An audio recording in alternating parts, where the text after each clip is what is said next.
বাংলাদেশে এই মুহূর্তে জাতীয় নির্বাচন অনুষ্ঠিত হলে কোন দল আসলে কত ভোট পাবে এরকম একটি সাম্প্রতিক জরিপ হয়েছে এবং সেই জরিপে আসলে অবাক করা বিস্ময়কর তথ্য আসলে উঠে এসেছে। সেই জরিপে বাংলাদেশের ছাত্রদের যে একটা দল এনসিপি, ন্যাশনাল সিটিজেন পার্টি, সেই বাংলাদেশের ছাত্রদের যে দলটা জাতীয় নাগরিক পার্টি, সেই দলটা একটা সেই দলটার এগেনস্টে একটা অবাক করা তথ্য উঠে এসেছে এবং সেই দলটা কি আসলে সরকার গঠন করতে পারবে। এই যে হাসনাত আবদুল্লাহ সার্জিস নাহিদরা যে দলটি আসলে গঠন করেছে সেই দলটি বিশেষ করে সেই দলটি সম্পর্কে একটা নেগেটিভ একটা আসলে তথ্য উঠে এসেছে।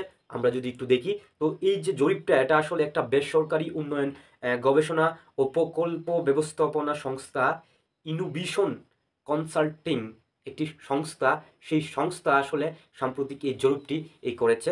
তো এই জরিপটার ফলাফল আসলে 8ই মার্চ দুপুরে রাজধানীর দ্য ডেইলি স্টার সেন্টারে এক সংবাদ সম্মেলনে এই জরিপের ফলাফল আসলে উপস্থাপন করা হয় এবং এই জরিপটা আসলে শুরু হয়েছিল 64 জেলায় আসলে জরিপটা করা হয় এবং 64 জেলায় আসলে শুরু হয়েছিল 19 ফেব্রুয়ারি থেকে 3ই মার্চ পর্যন্ত এই জরিপটা হয়েছে এবং এই জরিপে এক অবাক করা তথ্য উঠে এসেছে এবং এই জরিপে আসলে সবথেকে আসলে বেশি ভোট আসলে যারা পাবে, বেশি ভোট পাবে বাংলাদেশের এই মুহূর্তে একটা বড় দল বাংলাদেশের যেটা আসলে বিএনপি, তারা আসলে 41.7% আসলে ভোট পাবে, তারাই সর্বোচ্চ বেশি ভোট পাবে এবং তারাই আসলে সরকার গঠন করতে পারবে।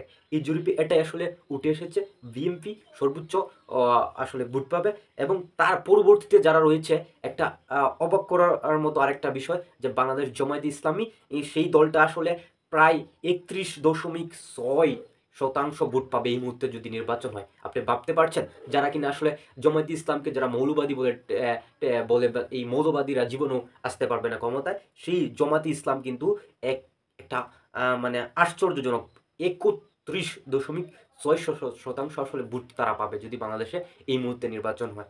এবং বিশেষ করে এই যে জামাতের এই বিষয়টার পিছনে আসলে কয়েকদিন আগে যে জামাতের আমির বলেছিল তাদের এটিএম আজহারুলের মুক্তি দাবিতে যে 3 কোটি মানুষ আসলে জেলে যেতে প্রস্তুত, তাদের 3 কোটি নেতাকর্মীরা আসলে জেলে যেতে আসলে প্রস্তুত। তো সেই এইখানেই কিন্তু তিনি একটাকে আসলে ইঙ্গিত দিয়েছেন তাদের আসলে এই মুহূর্তে তাদের কে কত বাংলাদেশের কত যে কোটি মানুষ তাদেরকে সমর্থন করছে বা তাদেরকে যে তারা যে সমর্থন পাচ্ছে সেখানেই কিন্তু তিনি একটা ইঙ্গিত দিয়েছিলেন। এবং তার পরবর্তীতে রয়েছে আসলে বাংলাদেশের ফ্যাসিস্ট যে দল আওয়ামী লীগ।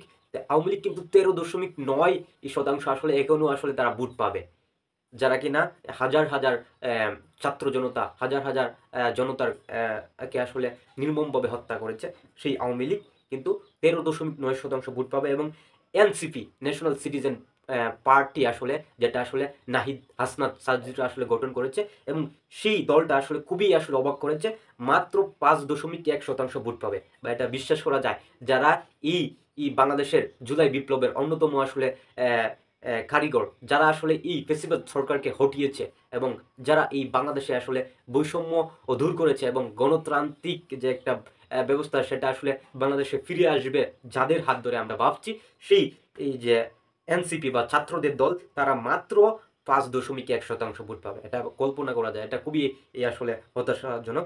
এবং ইসলামী আন্দোলন বাংলাদেশ, তারা 2.6% ভোট পাবে এবং জাতীয় পার্টি আসলে জাপা, তারা আসলে 1% ভোট পাবে এবং গণ অধিকার পরিষদ যে আমরা নুরুল হক নূরের জানি, তো সেটা আসলে 0 ভোট পাবে, তারা কোনো ভোটই পাবে না। এবং অন্যান্য যে দল রয়েছে তারা 3.3% ভোট পাবে। তো এই যে একটা জরিপ, এই জরিপে কিন্তু একটা অবাক করা তথ্য দিয়েছে যে সেখানে বিএনপি আসলে 41 ভোট পাবে সর্বোচ্চ এবং তারাই আসলে সরকার গঠন করতে পারবে। এবং যারা এই জুলাই বিপ্লবের অন্যতম কারিগর বা জুলাই বিপ্লব যারা ঘটিয়েছে, যারা এই হাসিনাকে, ফ্যাসিস্ট হাসিনাকে হটিয়েছে, তারা মাত্র 5.1% ভোট পাবে। এটা কি মেনে নেওয়া যায়? সত্যি একটা এটা হতাশাজনক একটা বিষয়। এবং আমরা অবশ্যই আশা করি ন্যাশনাল সিটিজেন পার্টি আসলে অবশ্যই এই জাতীয় সংসদ নির্বাচনে আসলে একটা চমক দেখাবে।